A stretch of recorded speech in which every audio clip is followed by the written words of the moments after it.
All right. Hey guys, welcome back.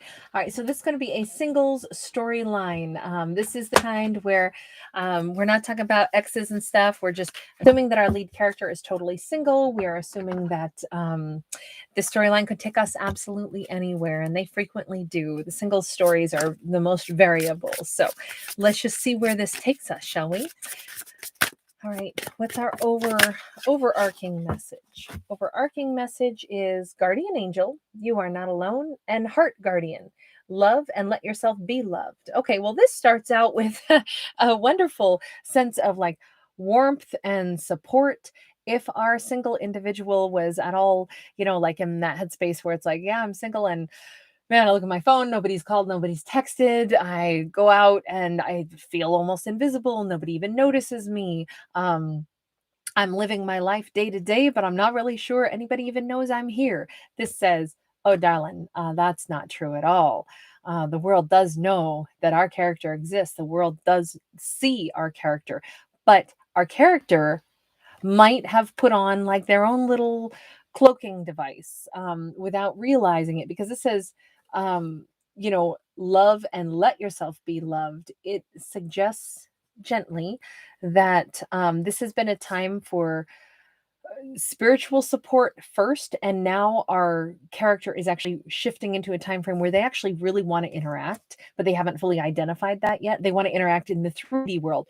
First, they needed some kind of like spiritual healing, and if they're feeling like, actually, my life is pretty organized, it is pretty together, I just happen to be alone, and maybe at this point I've started to feel kind of like invisible, the universe is saying, sweetheart, it's because you needed to not interact quite as heavily for a while with the 3D stuff, because you were doing some healing and needed the support from the whole 5D energy, the connecting with one's higher self, connecting with the universe, connecting with, whatever our character perceives to be that overarching like guiding influence of the universe. So our character healed at a 5D level, and I'm not sure that they were aware. Maybe they're about to get a little sign or a signal that lets them know, like, oh, that's what this was about. That's why I've been kind of not as interactive in the 3D realm. Maybe I go to work and stuff, but I don't really hang out with people after work. Maybe they don't even think to ask me, hey, do I want to go out on Friday night with everybody else? Because the truth of it is, I have kind of been in cloak mode. I didn't make myself seem like I wanted to be asked to join them, because the truth was I didn't want to for a while. The truth was I was on a different vibrational level. Like, let's think of an AM FM radio in the car. If we're driving along listening to the FM radio stations, there's a lot of them we don't even know exist unless we turn on the AM dial. And then there's other, the ones that we almost never listen to on the AM dial. But think of that like the difference between the 3D versus the 5D. If our lead character had been only set to the AM dial, they weren't even tapping into the same frequencies that the FM group was. So now they're ready to go ahead and shift into the FM group. And in order to do that, it says, okay, then they're going to have to like make themselves be seen. The only reason they've been invisible at all is because they weren't actually in the mood to shine their light, to let their aura glow. I want to say this was like somebody could aura cloak. They were in plain sight, but people didn't see them, because the truth is they didn't want to be seen. They didn't want to be asked out. They didn't want to deal with the 3D interactions. That was fatiguing, that was taxing or unsavory to them at one period of time. Now they're changing their energy vibe, and they're like, I do want to interact with others. I do want to go out on Friday night with my colleagues. I do want that kind of fun. With that Heart Guardian, the love and let yourself be loved, I almost think that this is that our lead character is like becoming aware of this, and they're saying, and you know what? I don't feel scared or unprepared. I don't feel like the thought of going out with my colleagues and then possibly flirting with somebody or something like that as we go out to the wine bar on Friday night doesn't fill me with a sense of dread anymore. That's how our character knows that, okay, I'm ready to shine. Maybe I'm ready to wear red. Maybe I'm ready to really be seen. Maybe I'm going to start wearing brighter colors. Maybe I'm ready to actually come out of my cloaking device. Hi, everybody. So glad you're here. Happy Sunday, everyone. Hey, Dawn, Jojo, Karen. I'm so glad you guys are here. All right, so let's go ahead and keep going with our lead character. This is super exciting because it's a very different Mystic Rose. Hey, hey. Thank you. Hey, Leah Love. This is a really nice way for our character to start. Idyllic times, the garden, paradise. Card number 48.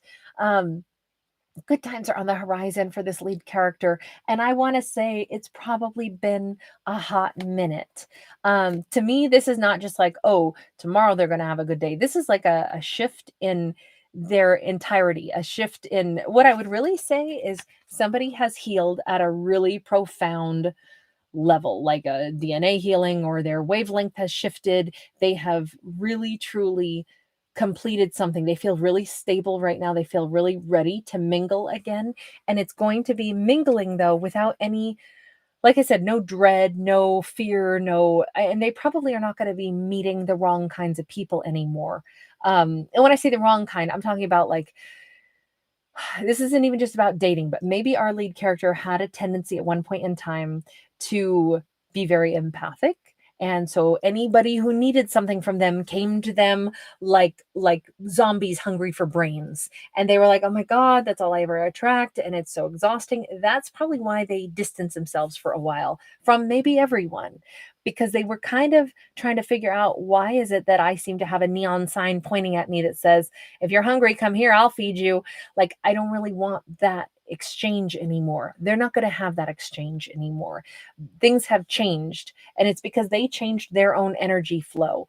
This is somebody who, number one, probably will no longer feel compelled to just, give and give and give and give and give to everyone without ever putting up any boundaries. This person's energy flow will probably also be one of like peace, but not let's put it this way. If they operate in a place of peace and they're very satisfied with their own life and they feel very protected and very guided, you notice how we have the owl here right behind her that's almost a part of her now. It's like somebody is one with their guides.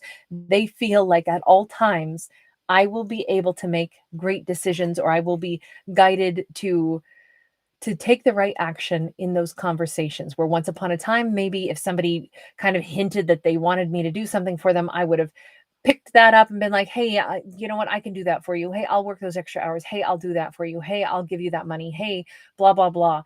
I feel like our character knows now they're going to, when those things pop up, they'll already be guided on how to just say to somebody, I totally believe you're going to have the strength to pull this off. You can do it.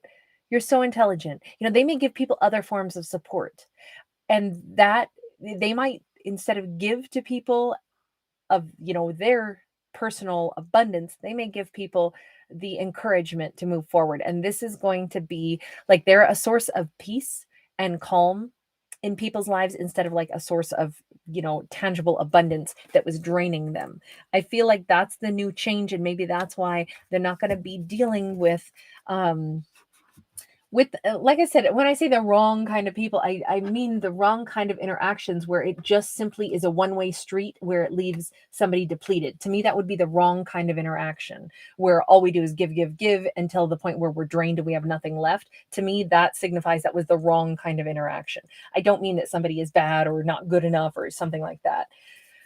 Let me go ahead and go into another deck here, because this is such a relief for our lead character to be looking forward to big change, big change, and fast change. 9 of Pentacles, that Knight of Swords, and then that 6 of Pentacles in the reverse. It really is a time of much greater abundance for our lead character. They actually really feel confident. They don't feel like every interaction they have is just about to drain the heck out of them. Why? Because they don't expect interactions to just be about, okay, what can you give me? I really think the picture that I'm forming of our lead character is somebody who thought, the only thing I'm good for, the only reason anybody ever likes me is because they go, ooh, look at you. You've got a whole bunch of stuff. I want some of that. Ooh, look at you. You've got those skills. I want you to work for me because I just want you to make money for me. I don't like you as a person. I just want you to do stuff for me. I think that they no longer view their interactions like that. This is a major change.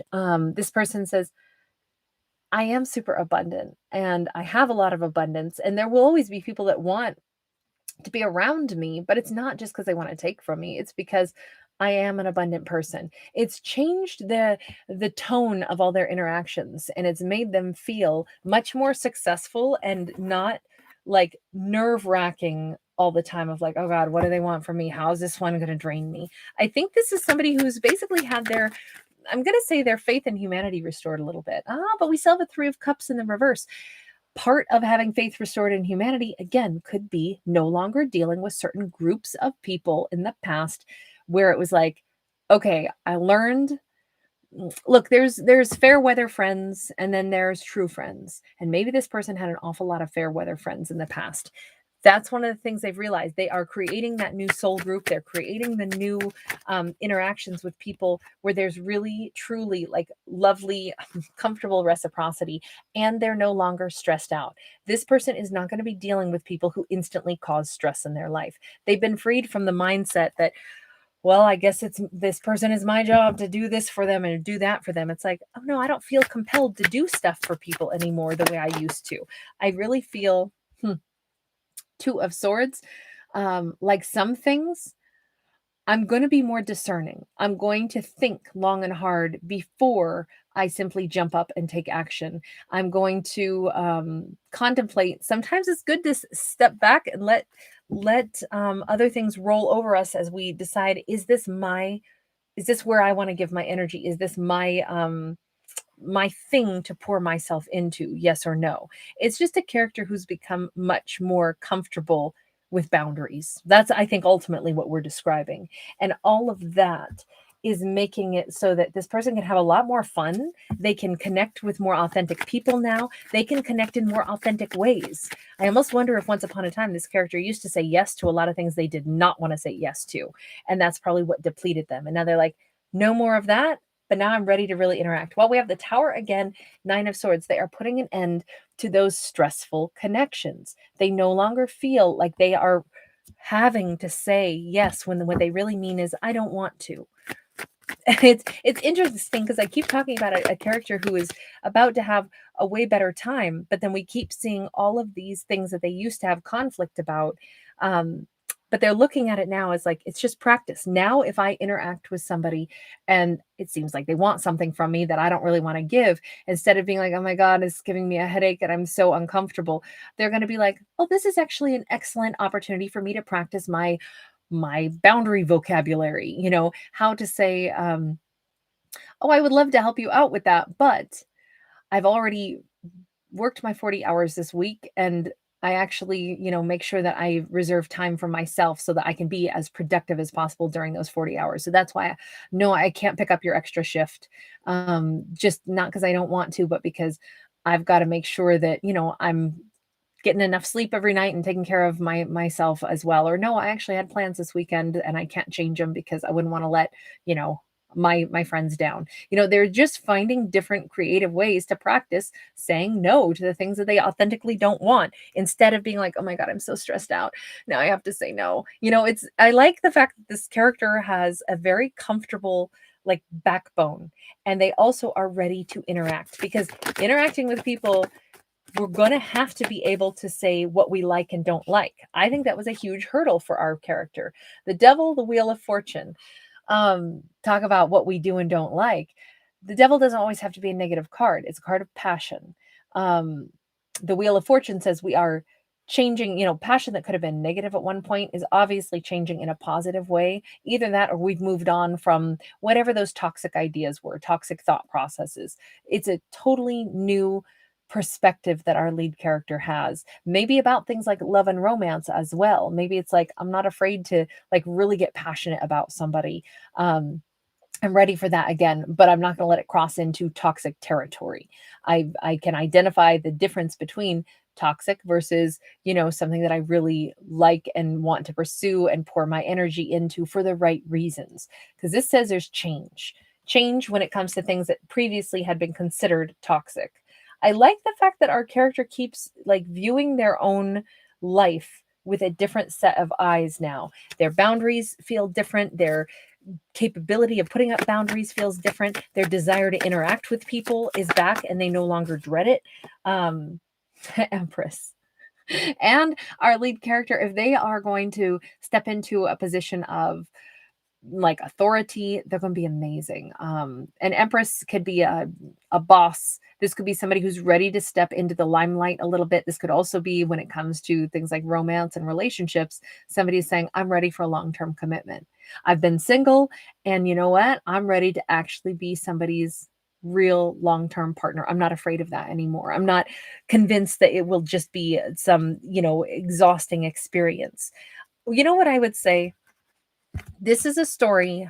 It's not telling us exactly what's going to happen with this character, but it's a story that is showing us a character who has regained faith.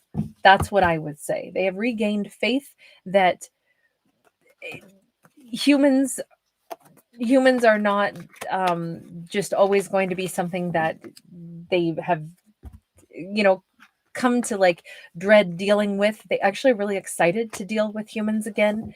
And it is largely due to the fact that they themselves made a change. They themselves altered the way they interact. And I think that's a really profound message, because ultimately, isn't it always us who gets to decide who we allow into our lives, what we say yes to, who we allow to take our time? I know easier said than done, but we're seeing a character who's done it. They found that way to go ahead and learn how to feel comfortable saying no, thank you, and then not feeling guilt about it. Comfortable deciding who is there. It's basically like they're saying, I'm sacred and special, and so those that I allow to like mingle their energy with me, I have to be like selective with where I give all of my caring and my attention. I can care about every human equally to a certain extent, but those that become my personal priority, they have to be near and dear. And those people who sit real close to me at the table, those ones I want to select with caution, so that I don't just consistently have like this open gate where anybody can come in and take from me or make me feel like I have to give. So I would just say that this person has regained faith in human connections, and it's largely due to the way they view human connections and their role in them now. I know that was kind of like a philosophical one, but I actually really enjoyed that, because I think this is like, I would call this an empath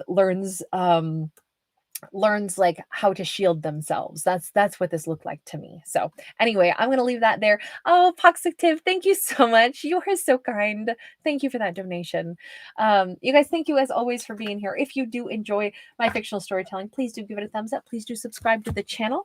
As I always say, I am not a psychic. I wish I had that gift, but I don't. Instead, I have the gift of storytelling. So that's what I do.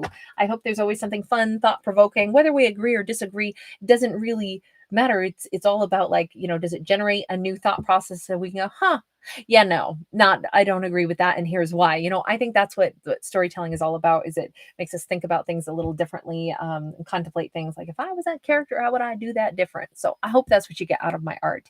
Thank you guys, everybody, for being here. Jojo, can you avoid green beer this year? Oh, you're adorable. You must be talking about the upcoming St. Patrick's Day, right? Don, hi. I'm so glad you're here. Don, are you an overgiver? I think that's true of so many wonderful people, but that is maybe that's just a life lesson. I don't know. Maybe everybody, well, probably not everybody is an overgiver, but I think a lot of people probably are. The wrong vibrational matches. I hear you, Jojo. Yeah, I can totally understand that. Hey, Jamie, good to see you. May, you sweetheart. Thank you. Back at you, darling. Back at you. Hi, Dwanette. Good to see you. Diane, I'm delighted you're here. Nikisha, you did make it in time for a live. Hey, Karen. You guys are so nice. I love the fact that you chit chat with each other too. It's so sweet. It's just, it warms my heart. Thank you, everybody, for being here. All right, I still have like 7 zodiacs still to do tonight, and they will all be out before the night is over for the look at the week ahead. So I think I've just done the air signs, and the water signs. So I think I'm going into earth signs next. So I'll catch you guys in those videos. All right. Everybody take care. Thanks again for being here. Back at you, Don. So glad you're here. Bye.